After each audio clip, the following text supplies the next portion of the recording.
প্রিয় ছাত্রছাত্রীরা, educare study centre চ্যানেলে তোমাদের স্বাগত। আজ আলোচনা করব উচ্চ মাধ্যমিক চতুর্থ সেমিস্টার ইতিহাস সাবজেক্টের অতীব একটি গুরুত্বপূর্ণ মডেল কোশ্চেন পেপার নিয়ে। তাই ভিডিওটি প্রথম থেকে শেষ পর্যন্ত দেখো, কেননা তোমরা বুঝতে পারবে তোমাদের পরীক্ষায় কেমন কোশ্চেন পেপার হবে। তাছাড়া এই কোশ্চেন পেপার থেকে বেশিরভাগ প্রশ্ন তোমাদের পরীক্ষায় কমন আসবেই। তাই কথা না বাড়িয়ে শুরু করছি আজকের আলোচনা। HS fourth semester 2026 subject history model question paper, full marks 40, সময় 2 ঘন্টা। দাগ নম্বর 1, সংক্ষেপে উত্তর দাও। 3 গুণ 4 সমান সমান 12, অর্থাৎ তোমাদের দাগ নম্বর 1-এ 3 মার্কের 4টে প্রশ্নের উত্তর দিতে হবে। আমি তোমাদের জন্য মোস্ট ইম্পর্টেন্স অর্থাৎ সব থেকে বাছাই করা প্রশ্ন দিয়েছি। তাই আলোচিত প্রত্যেকটি প্রশ্ন তোমরা মুখস্থ করে নেবে, কেননা এমন কোশ্চেন পেপারই তোমাদের আসতে চলেছে। কোশ্চেন নম্বর 1, 1858 খ্রিস্টাব্দে মহারানীর ঘোষণাপত্রের উদ্দেশ্যগুলি কি ছিল? অথবা 1857 এর মহাবিদ্রোহকে ভারতের প্রথম স্বাধীনতা যুদ্ধ বলা কতখানি যুক্তিযুক্ত? কোশ্চেন নম্বর 2, সুরাট অধিবেশন অর্থাৎ 1907 খ্রিস্টাব্দে সুরাট অধিবেশনের তাৎপর্য আলোচনা করো। অথবা দ্বিজাতি তত্ত্ব এর মূল ধারণাটি কি ছিল?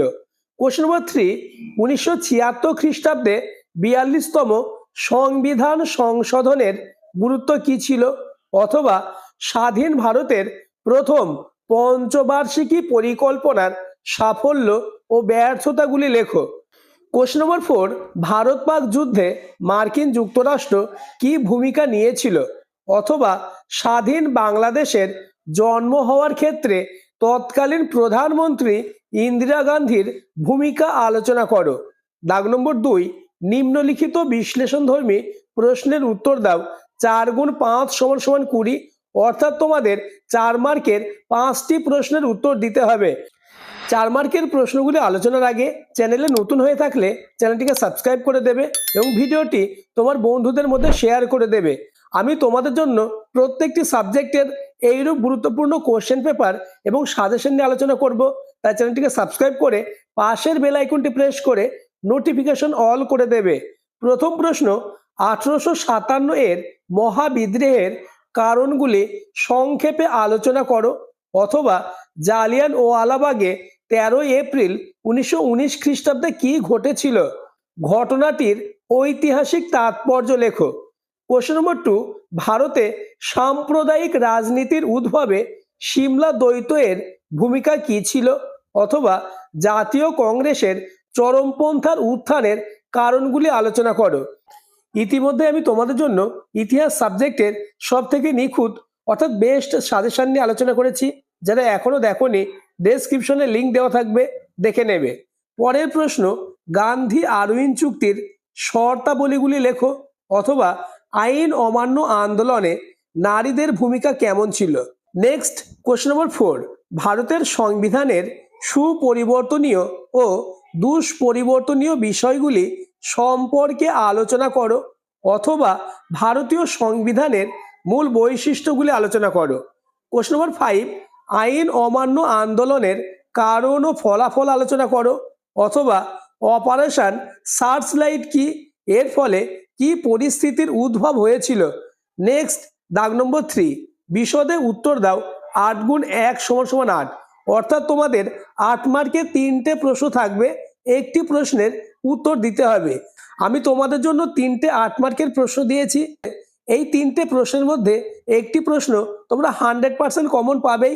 তাই আলোচিত প্রত্যেকটি প্রশ্ন তোমরা মুখস্থ করে নাও, তবেই তোমরা ইতিহাস সাবজেক্টে 40-এ 40 পাবে। কোশ্চেন নম্বর 1, বাংলা ও পাঞ্জাবে বিপ্লবী আন্দোলনের বিকাশ কিভাবে ঘটে? পরের প্রশ্ন, ভারতের স্বাধীনতা আন্দোলনে নেতাজি সুভাষচন্দ্র বসু ও তার নেতৃত্বাধীন আজাদ হিন্দ ফৌজের অবদান উল্লেখ করো। এই প্রশ্নটি উচ্চ মাধ্যমিক চতুর্থ সেমিস্টার 2026 সালের ফাইনাল পরীক্ষায় 100% আসবেই। নেক্সট কোশ্চেন, 1946 খ্রিস্টাব্দের নৌ বিদ্রোহের কারণ ও ফলাফল আলোচনা করো। আমি তোমাদের জন্য আরও একটি অতীব গুরুত্বপূর্ণ কোশ্চেন পেপার নিয়ে আলোচনা করছি, তাই ভিডিওটি প্রথম থেকে শেষ পর্যন্ত দেখো এবং আলোচিত প্রত্যেকটি প্রশ্ন তোমরা খাতায় লিখে নাও এবং প্রশ্নগুলি মুখস্থ করে নাও। আর তোমরা যদি ইতিহাস সাবজেক্টের উত্তর সহ সাজেশন নিতে চাও, এই হোয়াটসঅ্যাপ নাম্বারে আমার সাথে যোগাযোগ করবে। দাগ নম্বর 1, সংক্ষেপে উত্তর দাও 3 গুণ 4 = 12। প্রথম প্রশ্ন, 1857 খ্রিস্টাব্দের মহাবিদ্রোহের প্রতি শিক্ষিত বাঙালি সমাজের মনোভাব কিরূপ ছিল, অথবা 1857 এর মহাবিদ্রোহের রাজনৈতিক ও অর্থনৈতিক কারণ আলোচনা করো। কোশ্চেন নম্বর 2, 1946 খ্রিস্টাব্দে মন্ত্রী মিশন পরিকল্পনার সংক্ষিপ্ত বিবরণ দাও, অথবা স্বদেশী আন্দোলনের তাৎপর্য বিশ্লেষণ করো। কোশ্চেন নম্বর 3, ভারতের জোট নিরপেক্ষ নীতির প্রয়োজনীয়তার উপর আলোকপাত করো। আলোচিত প্রশ্নগুলির মধ্যে কতগুলি প্রশ্ন তোমার রেডি আছে তা আমাকে কমেন্টে জানাবে। আর চ্যানেলটিকে সাবস্ক্রাইব করে দিও এবং ভিডিওটি তোমার বন্ধুদের মধ্যে শেয়ার করে দিও।